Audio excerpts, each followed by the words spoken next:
Hello everyone, आप सब कैसे हैं। मैं उम्मीद करता हूं कि बहुत अच्छे होंगे और अपनी पढ़ाई को बहुत अच्छे से कर रहे होंगे। मैं Akash Kumar Badana ITC virtual classroom में आपका बहुत बहुत स्वागत करता हूं।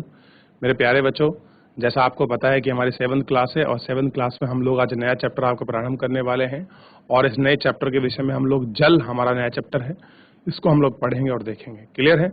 किसी का कोई भी डाउट बनता है, कोई भी कमेंट है, तो आप लोग मुझसे लाइव जुड़कर चैट के माध्यम से आप अपनी क्वेरी को, अपने प्रश्न को, डाउट को आप मुझसे पूछ सकते हैं मेरे प्यारे बच्चों। चलिए तो हम चलते हैं सीधा डिजिटल बोर्ड की तरफ।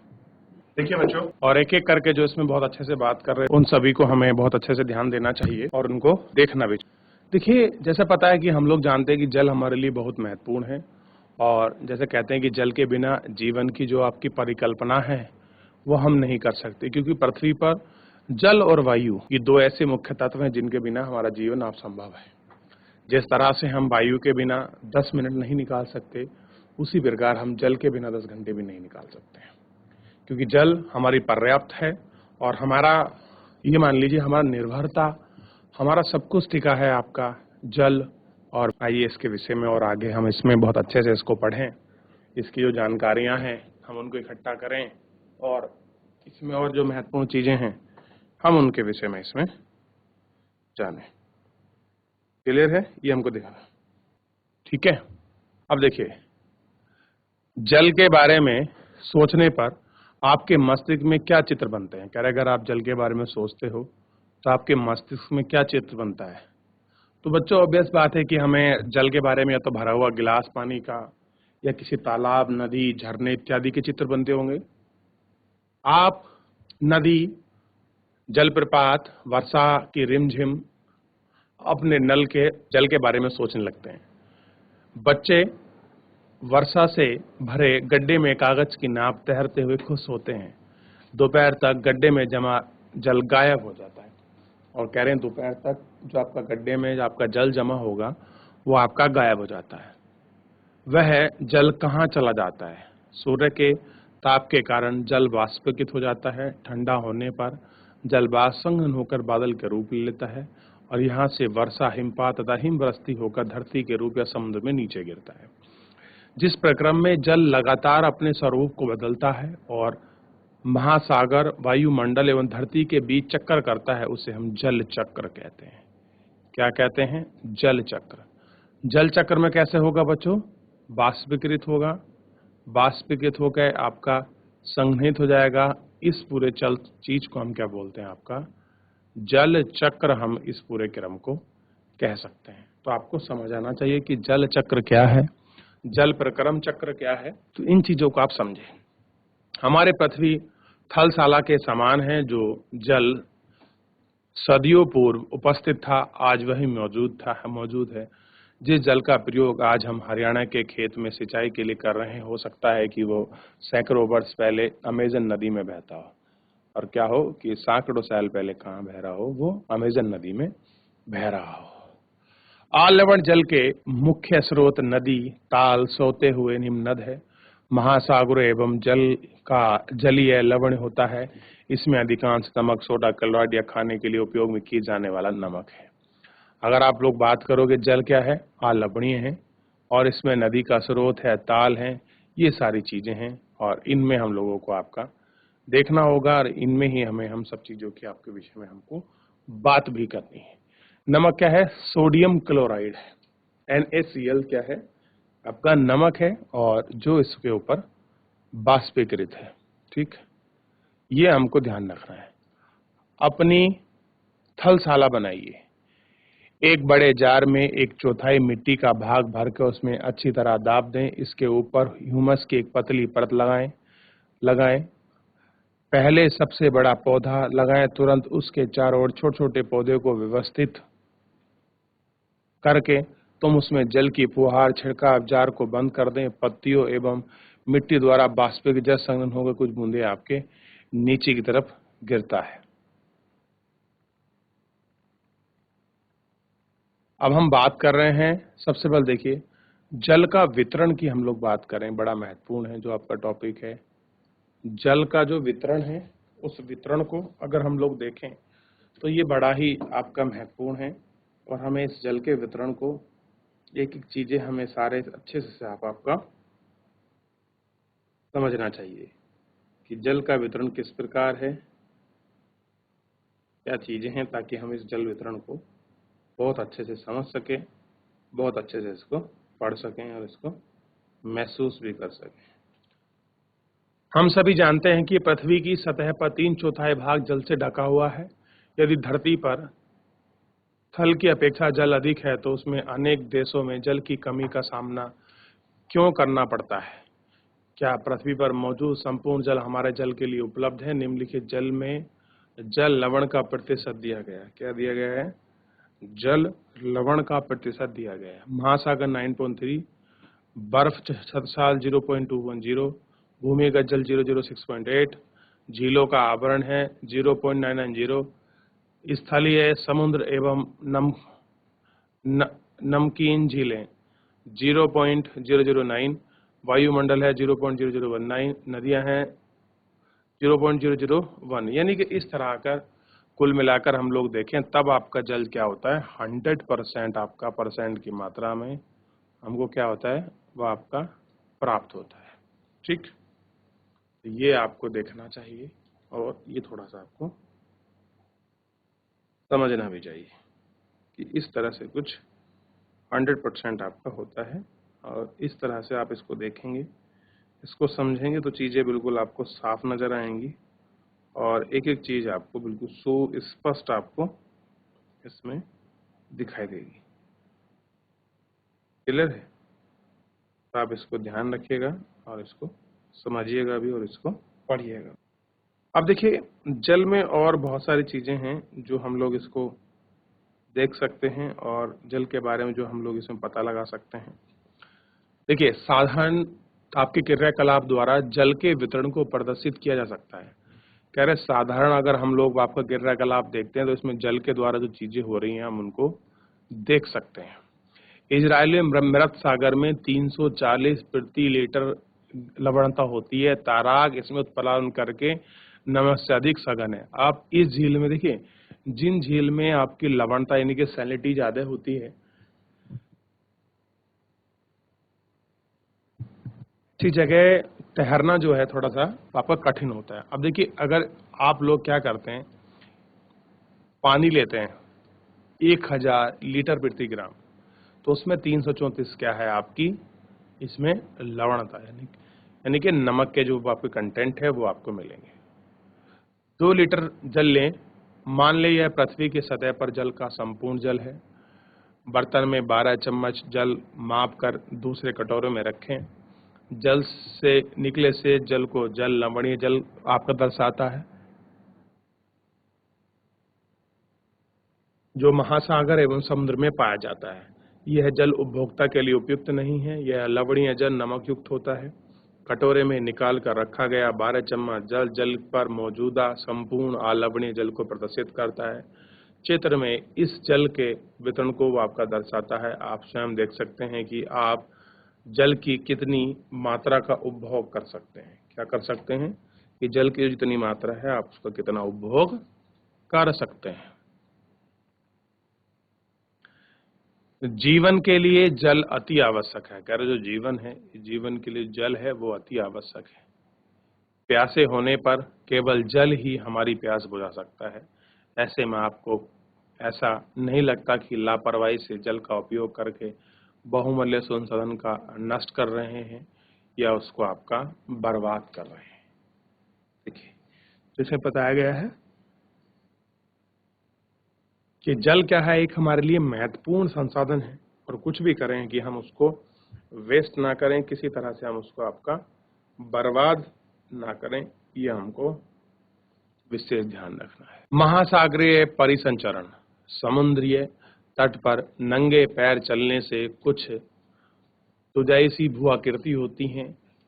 पुल्लिन पर नम बालू, ठंडे पवन, समुद्री पक्षी, वायु में लवणता, गंध और लहरों का संगीत सब कुछ सम्मोहित करने वाला प्रतीत होता है। ताल एवं झीलों के शांत जल के विपरीत महासागर हमेशा गतिमान रहता है। यह कभी शांत नहीं रहता। महासागर की गति को इस प्रकार में वर्गीकृत कर सकते हैं जो तरंग ज्वार भाटा की ओर धारे हैं। हम इनको इस प्रकार से आपस में डिवाइड आपका सेपरेट कर सकते हैं, जो इस प्रकार से आपकी बनी हुई है। ठीक, ये आपको देखना है। 22 मार्च जल दिवस के रूप में मनाया जाता है, तब इसको जल संरक्षण या जल की विधि कहते हैं। जब समुद्र सतह पर पवन बहती है तब तरंगे उत्पन्न होती हैं। जितनी ही तेज पवन बहती है तरंगे उतनी ही बढ़ती जाती हैं। समुद्र तट पर गेंद से खेलते समय जब गेंद जल में गिरती है तो क्या होता है? यह दृश्य बहुत ही रोमांचक होता है कि कैसे तरंगों के साथ गेंद तट पर वापस लौट आती है, और जब महासागर सतह पर जल लगता है तो उड़ता हुआ गिरता हुआ है, और इनको हम जल तरंग कहते हैं। यानी कि आप देखिए किस तरह से जल तरंग ऊपर उड़ती है, फिर उसके बाद आपका जो है नीचे गिरती है, जिसको हम आपका जल तरंग कहते हैं। क्या कहते हैं हम इसको? जल तरंग जो है आपका, हम इनको बोलते हैं मेरे प्यारे बच्चों। अब आपने समुद्रों में देखा होगा कि जो समुद्र में आपकी ज्वार भाटा आती है, पहले जल ऊपर की दिशा में जाता है, फिर उसके बाद जल वो जैसे ही उनका फोर्स कम हो जाता है वो नीचे गिरती हैं। तो ये क्या होती है, बहुत अच्छा लगता है देखने में, क्योंकि बड़ा मनोहरक होता है, और उस हमको इसमें क्या होता है, बहुत अच्छा हमको प्रतीत भी होता है। तो हमको ये सारी चीज़ें बारे में, इनके विषय में हमको देखना पड़ेगा, और हमको सोचना भी पड़ेगा कि क्या चीज़ें हैं और किस तरह से हैं, ताकि हम लोग इनको सब अच्छे से देख सकें, सब अच्छे से पढ़ सकें और इनको समझ सकें। क्लियर है मेरे प्यारे बच्चों? चलिए देखते चलिए, समझते चलिए, पढ़ते चलिए। कोई चीज़ समझ नहीं आती है तो आप लाइव जुड़कर चैट के माध्यम से आप अपनी क्वेरी को, अपने प्रश्न को मुझ तक भेज सकते हैं, कोई भी स्कूल का कोई भी बच्चा। तूफान में तेज वायु चलने पर विशाल तरंगें उत्पन्न होती हैं। इनके कारण अत्यधिक विनाश हो सकता है। भूकंप, ज्वालामुखी, उद्गार या जल से नीचे भूस्खलन के कारण महासागरीय जल में अत्यधिक स्थापित हो जाता है। इसके परिणाम स्वरूप 15 मीटर तक ऊंचाई वाले जल में जल तरंगें उठ सकती हैं, जिन्हें सुनामी कहते हैं। जिन्हें हम क्या बोलते हैं? आपका सुनामी कहते हैं। अब तक का सबसे विशाल सुनामी 150 मीटर माप का था। ये तरंगे 700 किलोमीटर प्रति घंटे से या उससे अधिक से आपका चलती हैं। क्या चलती हैं? 700 अधिक से मीटर के घंटे से ये सारी चीजें आपकी चलती हैं। 2004 के सुनामी से भारत के तटीय क्षेत्र में अत्यधिक विनाश हुआ। समुद्र के बाद अंडमान और अंडमान निकोबार द्वीप समूह में पॉइंट आपका इसमें क्या हो गया था? आपका डूब गया। अंडमान निकोबार द्वीप समूह जो है इसके अंतर्गत आपका डूब गया था। ये थोड़ा सा आपको इसमें ध्यान रखना है। देखिए, हमने एक शब्द सुना है सुनामी। सुनामी क्या है? वायु में तेज चलने वाली विशाल उत्पन्न जो आपके तरंग होती है, हम उनको क्या कहते हैं? सुनामी कहते हैं, क्योंकि ये बहुत तेज उठती हैं और ये बहुत बहुत आप मान सकते हैं कि विनाशकारी है। सुनामी शब्द एक जापान से शब्द है जिसका अर्थ है पोतासो तरंगे, यानी क्योंकि सुनामी पोतायो को, यानी कि जो आपके पोर्ट व रीजन होते हैं उनको क्या कर देती है? आपका नष्ट कर देती है। और इसमें जो बहुत बड़ी समस्या है वो आपको यहाँ इसमें देखने के लिए मिल सकती है। ठीक, 26 दिसंबर 2004 को हिंद महासागर में सुनामी तरंगे अथवा पोतासो तरंगे के कारण अत्यधिक विनाश हुआ। ये तरंगे उस भूकंप का परिणाम थी जिसका अधिकेंद्र सुमात्रा के पश्चिम सीमा पर था। ठीक, इस भूकंप की तीव्रता रिएक्टर में मापने पर 9.0 मापी गई। भारतीय प्लेट और बर्मा प्लेट के नीचे धंस गई। भारतीय प्लेट कहाँ से धंस गई? आपका बर्मा प्लेट के नीचे। और समुद्री तल का आकस्मिक गति उत्पन्न हो गई जिसके कारण भूकंप आया। महासागरीय तल 10 से 20 मीटर की विस्थापित हो गया, नीचे की दिशा में झुक गया। इस विस्थापन के कारण निर्मित अंतरालों को भरने के लिए विशाल मात्रा में महासागरीय जल को उसी से बहाने लगे। फलस्वरूप दक्षिण पूर्वी एशिया के समुद्र तटों को जल लगा।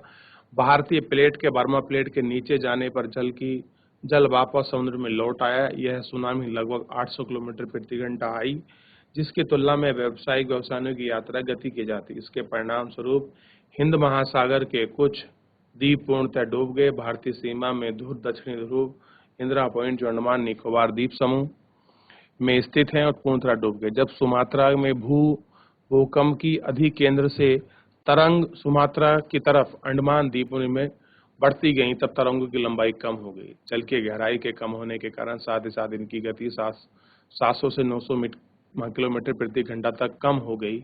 समुद्र तट में सुनामी तरंगे 3 किलोमीटर तक गहराई तक थी, जिसके परिणाम स्वरूप 10,000 इतने लोगों की इसमें क्या हो गई, मृत्यु हो गई, और 1 लाख से भी अधिक लोग आपके घर क्या हुए, इनके प्रभावित हुए। भारत में आंध्र प्रदेश के तटीय प्रदेश, तमिलनाडु, केरल, पुदुचेरी, अंडमान निकोबार द्वीप समूह सर्वाधिक आपके क्या हुए, इसमें आपके प्रभावित होने वाले आपके क्षेत्र रहे। यदि पहले से भूकंप का अनुमान लगाना संभव नहीं है, फिर भी बड़ी सुनामी के संकेत 3 घंटे पहले मिल सकते हैं। प्रशांत महासागर में प्राथमिक चेतावनी से ऐसी सीन है कि हिंद महासागर में सुविधाएं नहीं है। हिंद महासागर की तुलना में, प्रशांत महासागर की तुलना में, क्षमा चाहूंगा, प्रशांत महासागर की तुलना में हिंद महासागर में सुनामी कभी कभी ही आती है, क्योंकि भूकंपी क्रियाएं यहाँ बहुत कम है। यानी कि हिंद महासागर में चीजें ज्यादा होती रहती हैं। अब देखिए, जब आपका इंटरनल स्ट्रक्चर में कुछ आपका प्रॉब्लम आएगा, उसमें चेंजेस आएंगी, कोई आपका शिफ्टिंग या मोमेंटिंग आपका देखा जाएगा, तो जाहिर सी बात है कि ऐसी क्रिया होना और ऐसा क्रियाकलाप होना आपका बड़ा ही स्वाभाविक है। कैसा है मेरे प्यारे बच्चों? बड़ा ही आपका स्वाभाविक है। तो इन चीजों को हमको देखना चाहिए और इस पर हमको अपनी चीजों के साथ विचार करना चाहिए, ताकि ये चीजें किस प्रकार है हो रही है। ठीक, चलिए, तो यहाँ तक इतना कोई डाउट किसी का, किसी कोई प्रश्न, कोई चीज ऐसी देखी हो जो आपको समझ नहीं आ रही हो,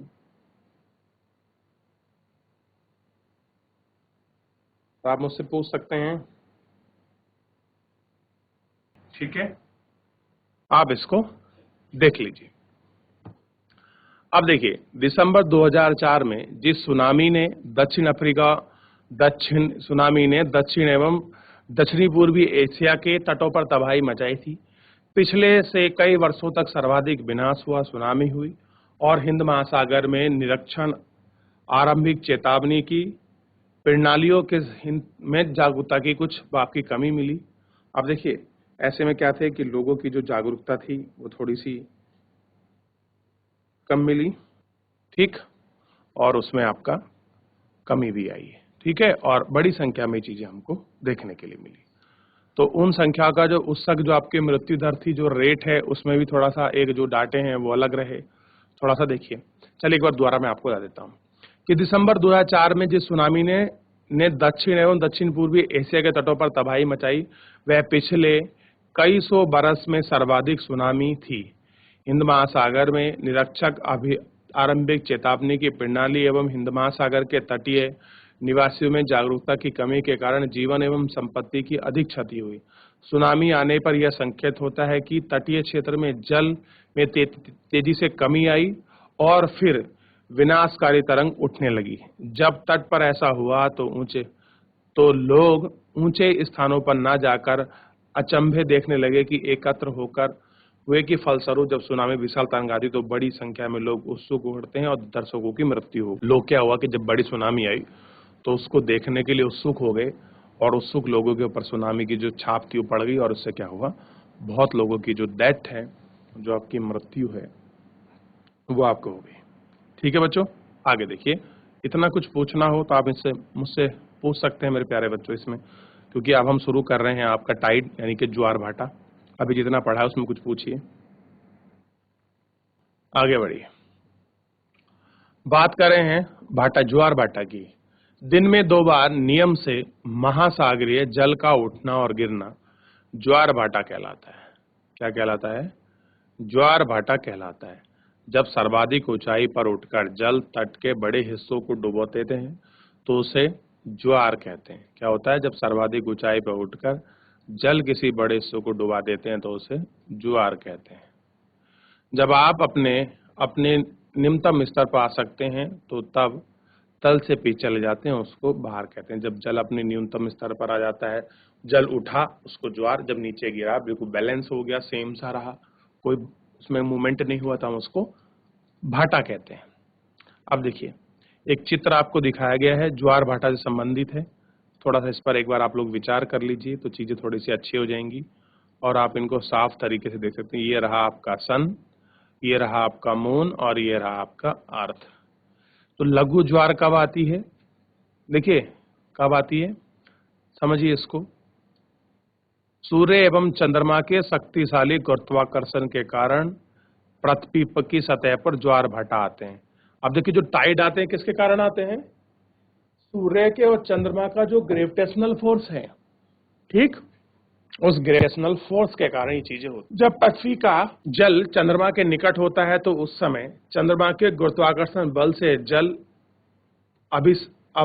अभिस्खलित होता है, जिसके कारण उच्च ज्वार आते हैं। पूर्णवासी यानी कि जो आपकी पूर्णिमा एवं अमावस्या के दिन सूर्य, चंद्रमा और पृथ्वी तीनों एक सीध में होते हैं। कह रहे कि आपका पूर्णिमा फुल मून और जिस दिन होता है उस दिन क्या होता है कि आपके सूर्य, चंद्रमा, पृथ्वी तीनों कहाँ होते हैं? एक सीध में होते हैं। इस समय सबसे ऊंचे ज्वार उठते हैं। कैसे होते हैं? सबसे ऊंचे ज्वार उठते हैं। इस ज्वार को बृहद ज्वार कहते हैं। लेकिन जब चंद्र अपने प्रथम एवं अंतिम चतुर्थांश में होता है तो चांद अपने सूर्य का गुरुत्वाकर्षण बल विपरीत दिशा में महासागरीय जल पर पड़ता है। कहाँ से पड़ता है? जो आपकी विपरीत दिशा है उसमें आपका पड़ता है। परिमाण स्वरूप निम्न ज्वार भाटा आता है। ऐसे ज्वार को लघु ज्वार कहते हैं। क्या बोलते हैं उसको? लघु ज्वार कहते हैं। उच्च ज्वार नौसेना संचालन में सहायक होता है। ये जल इसके स्तरों को तटीय ऊंचाई पर पहुंचाते हैं। जल को बंदरगाह तक पहुंचाने में सहायता होता है।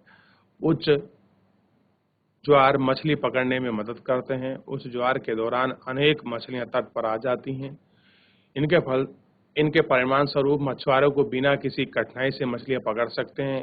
कुछ दिनों में ज्वार भाटा से होने वाले जल के उतार चढ़ाव के उपयोग में विद्युत उत्पन्न कर सकते हैं। क्या कर सकते हैं हम लोग? बिजली भी उत्पन्न कर सकते हैं। यानी कि बिजली उत्पन्न करने के लिए बड़ा ही महत्वपूर्ण हो जाता है। ठीक, क्या होता है बच्चों? बड़ा ही महत्वपूर्ण हो जाता है। तो आपको पता होगा कि जो ज्वार आ रही हैं वो किस दिन आती हैं। कौन सा दिन ऐसा है कि ज्वार भाटाओं में सर्वाधिक किरणें अब आपको देखने के लिए मिलती हैं। तो आप इनको अच्छे से आपका समझ सकते हैं और बहुत अच्छे से इनको देख सकते हैं। तो ज्वार भाटा में कुछ पूछना हो तो आप मुझसे पूछ सकते हैं मेरे प्यारे बच्चों, नहीं तो फिर हम बढ़ेंगे सीधा आगे की तरफ। आगे बढ़िए। महासागरीय धाराएं।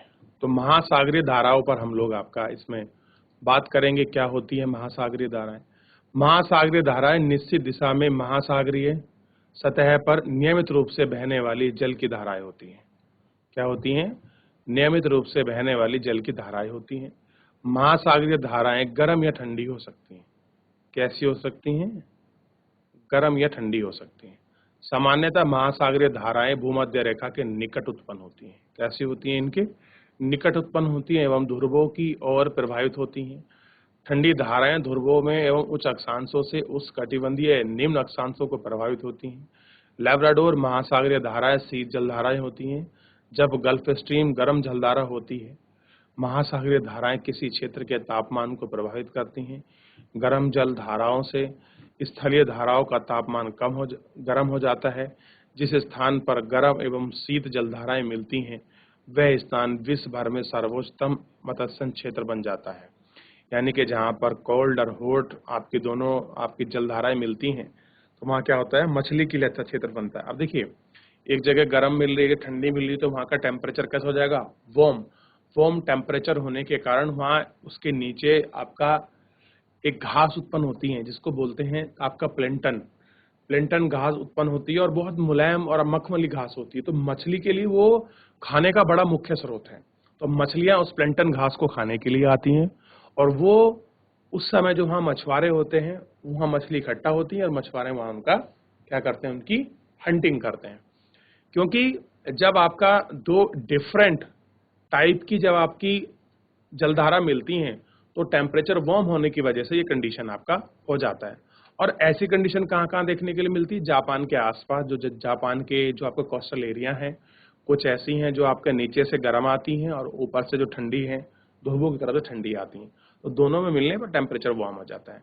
उत्तरी अमेरिका का जो आपका पूर्वी तट है, नॉर्थ अमेरिका का जो ईस्टर्न घाट है, वो उसके लिए ही आपका जाना जाता है। अब देखिए, थोड़ी सी ये आपकी जलधाराएं हैं। इन जलधाराओं को आप विशेष कर आपका इनको समझ लीजिए और इनका आपका विशेष कर इनको देख लीजिए। ये आपका देखना होता है। ठीक है, देखिए इन जलधारा, देखिए जो इस तरह से दिखाई गई है रेड कलर में जिनको दिया गया है, ये गर्म है। कैसी हैं? आपकी गर्म जलधारा है। ठीक, अब देखिए मान लीजिए अब एक क्योरोसिको जो आपकी जलधारा है ये वाली, ये है आपकी गर्म। ओंसियो कैसी है? आपकी ठंडी है, क्योंकि कहां से आ रही है? अब आपकी पोलर एरिया से। जब ये दोनों क्या होंगी, इस जगह आपका मिलेंगी, इस क्षेत्र में, तो ये रही आपकी ठंडी जलधारा, ये रही गर्म धारा। आप ठंडे जल को गर्म जल में मिलाइए तो कैसा हो जाएगा? गुनगुना। आप आम भाषा में बोलते हैं ना बच्चों, कैसा हो जाएगा? गुनगुना। और गुनगुना होने पर क्या होगा? ठीक, कि गुनगुना होने पर ये चीजें जब हमको मिलेंगी तो वहां क्या होता है? मछली की जो अच्छी कंडीशन है वो हो जाती है। ठीक, अब देखिए ये आ रही है वो आपका लेब्राडोर, और ये इधर से आ रही है गल्फ स्ट्रीम। तो लेब्राडोर और गल्फ स्ट्रीम यहाँ मिलती हैं इस जगह पर। जो आपका प्रशांत अटलांटिक ओशन है, तो पैसिफिक अटलांटिक ओशन की वजह से यहाँ भी बहुत सारी कंडीशन यही हो जाती है। ठीक है, अब यहाँ समझिए ये है फॉकलैंड जो आपकी ठंडी जलधारा है, और ये रही आपकी ब्राजीलियन जो आपकी कैसी है? गर्म है। तो यहाँ ये कंडीशन होती है। ठीक, अगुलहास वाली यहाँ मिल जाती है।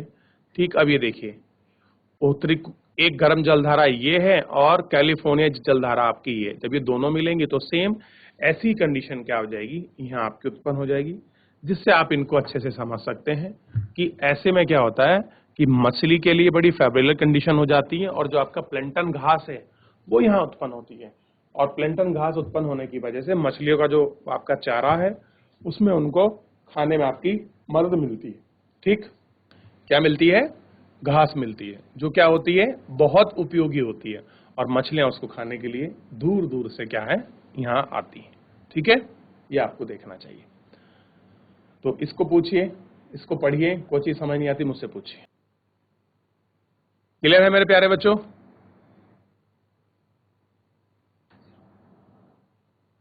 तो आपका ध्यान दीजिए बच्चों, जो हम लोगों ने आपके इस लेक्चर को देखा, ये जल किस तरह हमारे लिए आपका महत्वपूर्ण है, और इसमें हम कुछ आपकी जलधाराओं के विषय में भी पढ़ेंगे। बड़ा इंपॉर्टेंट है, जब आपका ठंडी और गर्म जलधारा आपस में मिलती हैं तो किस मछलियों की जो आदर्श आपकी स्थिति है वो उत्पन्न हो जाती है। और साथ ही में बच्चों जो आपका साथ ही में जो आपके ज्वार भाटा है वो उत्पन्न होती है, वो चीजें हो जाती हैं, और बहुत सारी चीजों को हम लोगों ने इसमें देखा और पढ़ा। फिलहाल आज के लिए इतना ही, मिलते हैं नेक्स्ट लेक्चर में। तब तक अपना ध्यान रखिए, स्वस्थ रहिए, अपनी पढ़ाई को बहुत अच्छे से करते रहिए। मुझसे जुड़ने के लिए आपका बहुत बहुत धन्यवाद।